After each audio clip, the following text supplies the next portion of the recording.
Mike Hosking Breakfast, 6 to 9 weekdays on Newstalk ZB. G'day there. There's a court case going on in Wellington at the moment over Uber drivers and their so-called rights. It's on the back of a massive case last week in Australia which Uber lost over the impact on the market that their arrival had into the country. And that's on the back, of course, of any number of cases all over the world where unions have tried to muscle in and change the rules because they see them as unfair.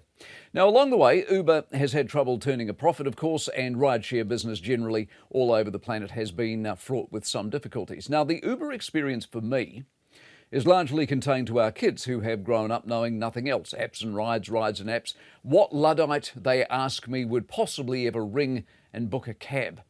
But as their experiences have shown over and over and over again, ringing and booking a cab actually works, as opposed to their experiences which involve, in no particular order, surge pricing they weren't expecting, Ubers that cancel on them for no particular reason and the ensuing charge issue they have to deal with, Ubers that accept rides and then as you wait you watch the arrival time go from 1 minute to 3 minutes to 5 minutes to 7 minutes to who knows when.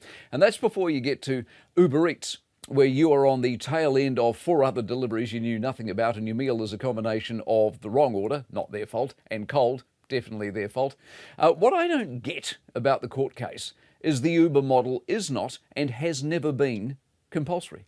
What the unions want is overtime and meal times and holiday times. They want to make it a regulated job. It was never meant to be that. They never said it was going to be that. The people who work for them never expected that or indeed wanted that. The whole gig economy idea was predicated on flexibility. Work when you want, for as long as you want, for whoever you want.